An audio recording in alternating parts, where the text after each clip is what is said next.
The handcuffs bit into his wrists, a cold, biting reminder of the new reality.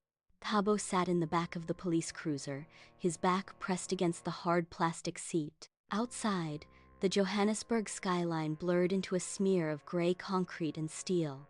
It was mid-morning, and the city was moving with its usual relentless rhythm.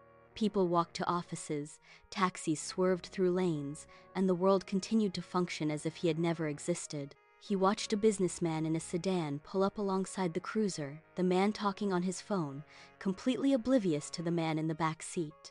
3 years of influence, 3 years of moving millions through the shadows, and it had all ended in a quiet, sterile metal box. The air inside the vehicle smelled of stale coffee and industrial cleaner. Thabo stared at the glass, watching his own reflection flicker against the passing buildings. He tried to reach for his pocket, a reflexive twitch of his fingers, but the metal links pulled tight, locking his arms in place. There were no more calls to make. The city did not care about his collapse. It simply kept moving, indifferent to the man who had traded its infrastructure for a life of hollow status. The cruiser door opened, and the transition from the city noise to the precinct silence was absolute. Officers guided him through the corridor, their boots clicking against the linoleum. They pushed him into the interrogation room and locked the heavy door behind him. Thabo stood in the center of the room, the fluorescent lights humming with a low, irritating buzz. He looked down. There, near the leg of a bolted-down metal table, lay his phone. It was shattered. The screen was a spiderweb of cracks, the glass shards catching the harsh overhead light. Only hours ago, that device had been the heartbeat of his operation. It had pulsed with notifications, bank alerts, and the constant, demanding messages from his network. Now, it was just a dead piece of plastic and metal. He took a step toward it, but the weight of his own exhaustion stopped him. He sat on the hard chair, his hands resting on his knees, and stared at the wreckage. He watched a single shard of the screen detach and slide across the floor. It was finished. The network was gone. While Thabo sat in the dark, 3 women moved through a different world. Lerato, M0NEY, and Kamo were the primary architects of their own curated reality. For 3 years, they had been the silent partners in Thabo's scheme, drawing directly from the deep wells of state infrastructure contracts. Every transaction was a siphon, pulling money away from bridge repairs and clinic supplies to fill their private accounts. They lived with the ease of royalty, their existence fueled by the systematic hollowed-out remains of public projects. In their world, money was not a resource to be managed, but a constant, flowing tide. They spent their days curating a life of excess, ensuring every digital footprint was polished to a mirror finish. They were the faces of a lifestyle that required no labor, only proximity to the source of the theft. They moved through the city with the assurance of those who believed their status was permanent, never looking back at the crumbling foundations that supported their rise. As the police began to trace the digital trails, the trio remained oblivious to the fact that their entire world was built on a ledger of stolen debt. The glass doors of the Santon Mall slid open, and the trio stepped into the climate-controlled air. Lerato led the way, her chin tilted upward, eyes scanning the storefronts with practiced indifference. M0NEY and Kamo followed, moving in a tight formation that cut through the Saturday morning crowd. People parted for them, sensing a status that demanded space. They walked with a rhythmic, measured pace, their heels clicking against the polished marble floor. Every gesture was deliberate, calculated to project an air of untouchable success. They didn't look at the shoppers, the families, or the workers. They looked through them. To the onlookers, they were icons, living embodiments of the lifestyle everyone in the city whispered about. They entered the most exclusive boutiques, where the sales staff rushed to provide service. They moved from rack to rack, touching materials with a casual, dismissive grace. They were building a performance, a public display of wealth that served as a shield. The confidence they radiated was absolute, a polished veneer that hid the reality of the stolen funds. They stood before the mirrors, adjusting their posture, fully aware of the eyes tracking their every move. The physical world was merely a stage for the digital gallery they maintained. Back in the quiet of their suites, the work shifted to the screen. Lerato adjusted the lighting on a plate of eggs and fruit, moving the silverware until the angle caught the morning sun perfectly. She snapped a dozen photos, discarding 11, keeping the one that looked effortless. Xinlei leaned over her shoulder, checking the framing, ensuring the background captured the exact view of the hotel balcony. They were not just eating, they were manufacturing evidence of a life that did not exist. The feed became a rapid-fire montage of excess. A glass of vintage champagne held against a backdrop of city lights. The leather headrest of a private jet seat, positioned to suggest a long-haul flight to a destination they had never visited. They spent hours selecting filters that washed out the reality of their surroundings, replacing it with a sterile golden glow. Every post was a deliberate construction, a pixelated brick in a wall of lies. They scrolled through their own profiles, admiring the consistency of the aesthetic. Across the city, the notification chimes signaled the arrival of a new post. Thousands of young women reached for their phones, their thumbs hovering over the glass. They opened the app and the feed refreshed, flooding their screens with the latest images from the trio. A view of a private beach, a close-up of a luxury hotel suite. The followers stared, their eyes darting across the high-resolution pixels. They paused, holding the phone closer, studying the details of the life they could not reach. The silence in their rooms grew heavy. A girl sitting on the edge of a cramped bed looked at her own hands, then back at the screen. She sighed, the sound sharp in the quiet. She looked at her walls, the peeling paint, the stack of unpaid bills on the desk, and then back at the vibrant golden life on the display. The contrast was a physical weight. She scrolled down, then back up, trapped in a loop of comparison. Each image acted like a mirror that only reflected what she lacked. She felt the gap between her reality and the screen widen, turning into a chasm of resentment. They were not just looking at photos, they were measuring their worth against a curated lie. They tapped the screen, heart icons flickering in the dark, while the bitter taste of inadequacy settled in their chests. They did not know the cost of the images, only the distance. The screen became a benchmark for existence. In small apartments across the suburbs, the effect rippled outward. A woman stood before her mirror, her gaze shifting from her own reflection to the glowing rectangle in her palm. She compared the texture of her daily routine, the bus ride, the overtime, the modest meal against the polished, frictionless reality of the trio. The comparison was not a fleeting thought. It was a slow, grinding erosion of confidence. She stopped valuing her own small victories. The promotion at work felt insignificant. The savings she had built over months seemed like a pittance. She began to view her own life as a series of missed opportunities, a sequence of errors that kept her from the heights she saw online. This was the trap Thabo had set. By flooding the digital space with impossible standards, he turned the audience against their own reality. They became prisoners of a standard that was never meant to be reached, measuring their worth against a phantom. The digital facade was a thin veil over a brutal reality. Behind the pixels and the filtered light, the ledger told a different story. Every transaction that funded a luxury purchase was a line item carved out of the public trust. Thabo did not generate wealth, he diverted it. He took the budget meant for steel and concrete and funneled it into the hands of the trio. In the back offices of government departments, the impact was immediate. A project manager stared at a spreadsheet, his cursor blinking over a deficit that made no sense. The funds for a bridge repair had vanished, redirected through a shell company. He picked up his phone to report the discrepancy, but the line was dead. The money was already gone, converted into high-end goods that sat in closets across the city. The cost of those items was not measured in currency, but in the absence of things that should have existed. A school roof remained unrepaired because the money for the contract was spent on a weekend in Dubai. A clinic lacked basic medical supplies because the procurement budget was drained to pay for a private jet charter. The ledger was a balance of subtraction. For every item of opulence, a piece of infrastructure withered. The cost of the vanity was written in iron and concrete. On the outskirts of the city, a bridge spanning a dry riverbed groaned under the weight of a single passing truck. Deep fissures spider-webbed across the support pillars, where the promised steel reinforcements had never been installed.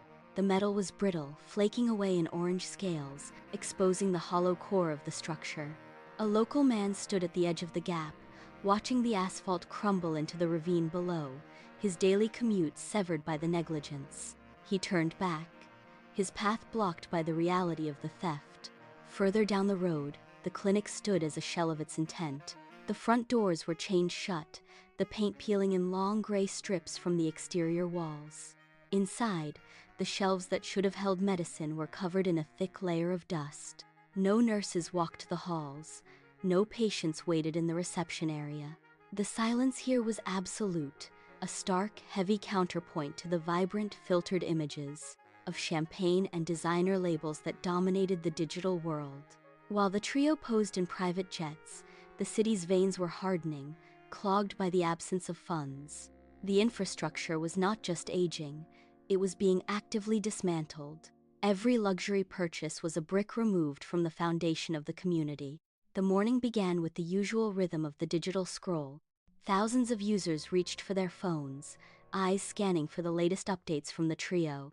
But the feed did not load the expected images of luxury.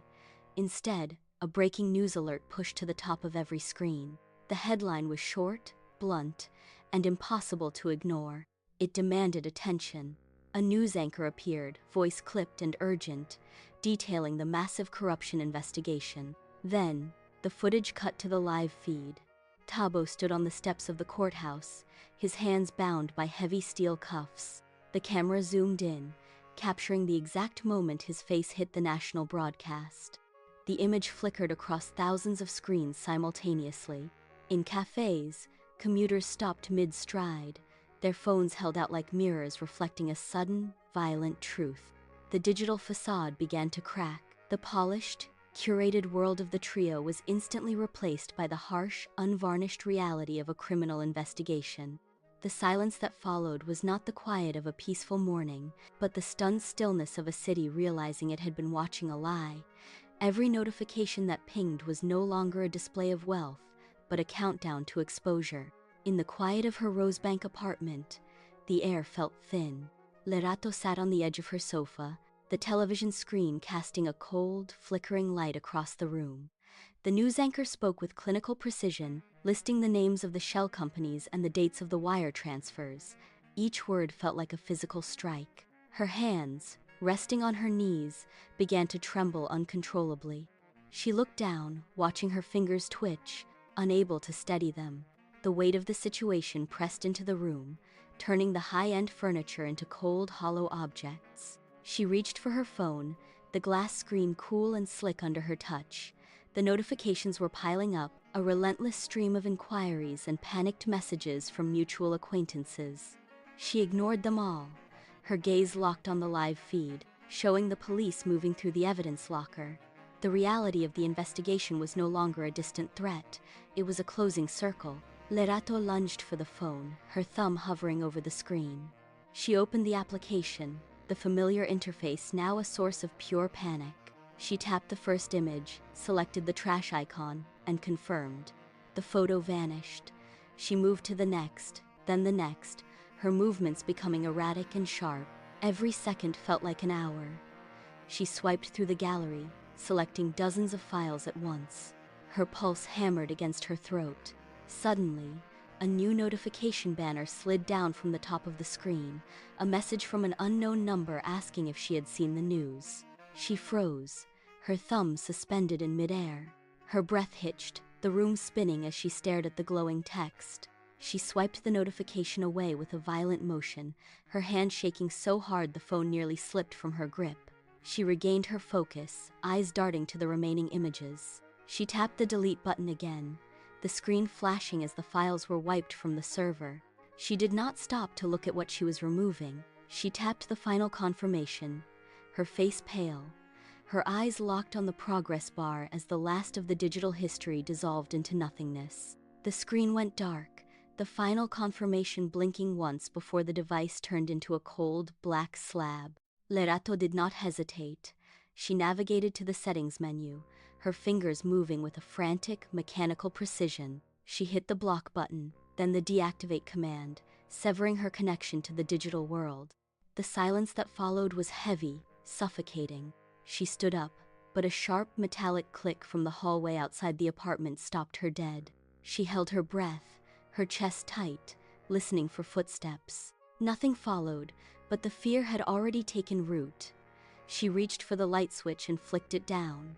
The room plunged into shadow, the only illumination coming from the faint gray glow of the city lights filtering through the curtains. She retreated to the corner of the room, sinking down onto the floor. She pulled her knees to her chest, pressing her back against the wall, and stared into the void. Every shadow looked like a figure. Every creak of the building sounded like a breach. She was no longer a person. She was a target, waiting for the inevitable knock that would signal the end of her borrowed life. Across the city, the panic was spreading like a contagion. Zinla sat at her desk, her laptop screen reflecting the frantic pace of her typing. She was not just deleting photos, she was dismantling her entire history. She highlighted entire folders of vacation logs and hit delete, her jaw clenched so tight it ached. Her fingers flew across the keys, bypassing security prompts and confirmation windows. Every file that vanished felt like a temporary reprieve. In a different neighborhood, Kamo was struggling with a tablet that had frozen mid-sync. She tapped the screen repeatedly, her knuckles white. A server error message popped up, and she let out a sharp, ragged breath. She threw the device onto the sofa and grabbed her phone, her thumb sliding over the glass with desperate speed. She logged into her secondary account, the one she had kept hidden, and began the systematic destruction of her online footprint. She wiped the history, cleared the cache, and revoked permissions. M0NEY, meanwhile, had reached the final stage of her purge. She initiated a factory reset, watching the progress bar crawl across the screen. Her hands were slick with sweat, and she wiped them on the fabric of the sofa, her eyes fixed on the device as if it were a bomb. The digital evidence was dissolving, but the physical weight of the crime remained. The digital trail was gone, but the physical reality of their downfall was just beginning. Lerato, M0NEY, and Kamo had spent years cultivating an image of untouchable success, but the mask had finally slipped. The public, which had once scrolled through their feeds with longing, now turned its gaze toward the source of the wealth. The shift was immediate and brutal. Where there was once envy, there was now a collective, hungry demand for justice. The three women were no longer the architects of their own curated lives. They were the targets of a city that felt betrayed. Every post they had ever made, every location they had tagged, and every luxury they had flaunted now served as a map for investigators. They had built their influence on a foundation of stolen funds, and that influence had become their prison. The glamour was now the evidence of their crime. They were fugitives of their own making, trapped by the visibility they had once craved. The sound of heavy boots echoed through the marble hallways of the Rosebank apartment complex. Police officers moved in formation, their radios crackling with instructions as they breached the doors of the units. Inside, the silence was shattered. Officers moved through the rooms, tagging items for seizure. They pulled keys from drawers and ledgers from safes. Outside, a crowd had gathered behind the police tape, their phones held high to record the spectacle. They watched as the authorities dragged heavy boxes of documents into the service elevators. A tow truck backed into the driveway, its chains rattling as it hooked onto the luxury vehicles parked in the private bays. One by one, the cars were hoisted and hauled away. The crowd murmured, their eyes tracking the movement of the officers as they emerged from the building carrying armfuls of seized goods. Jewelry boxes were emptied into plastic bags, the contents clattering against the hard surfaces. Lerato, M0NEY, and Kamo were escorted out through the main entrance, their faces shielded by the backs of the officers. The public did not cheer. They watched with a cold, detached intensity. The objects that had once defined the envy of thousands were now just evidence in a state file. As the last vehicle was towed from the lot, the gates closed, leaving the street empty, and the truth of the crime laid bare for all to see. The streetlights flickered on, casting long shadows over the empty driveway where the luxury cars had stood only moments before. The police tape fluttered in the evening breeze, the only movement left in a scene that had been chaotic just minutes ago. A heavy silence settled over the neighborhood, thick and suffocating.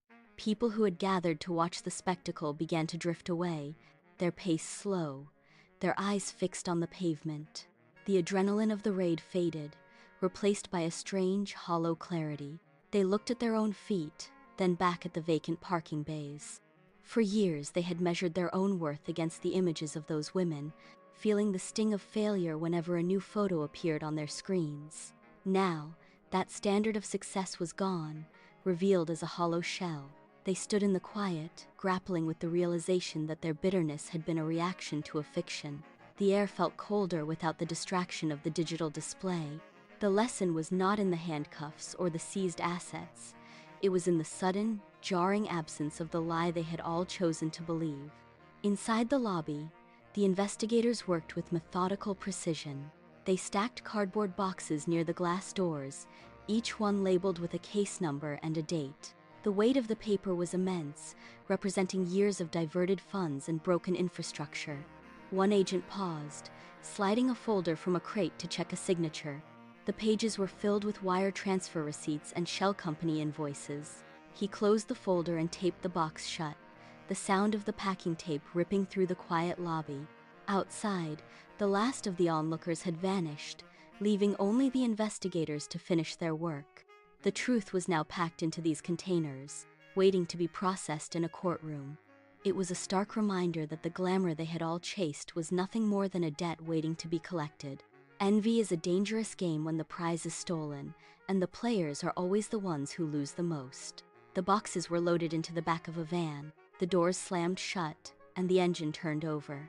The evidence of the theft was leaving the building, taking the illusion of success with it. What remained was the cold, hard fact that the life they had envied was built on a foundation that could never hold.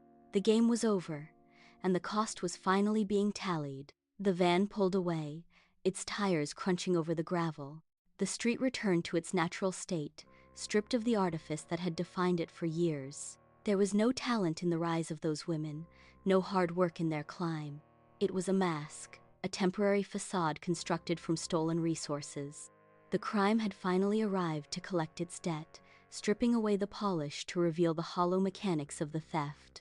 Every photo, every trip, and every luxury had been a transaction against the public good. The debt was settled now, not in currency, but in the total collapse of the lie. The glamour was gone. The illusion had evaporated. What remained was the simple, brutal reality of the ledger. The game had reached its end, and the cost was paid in full.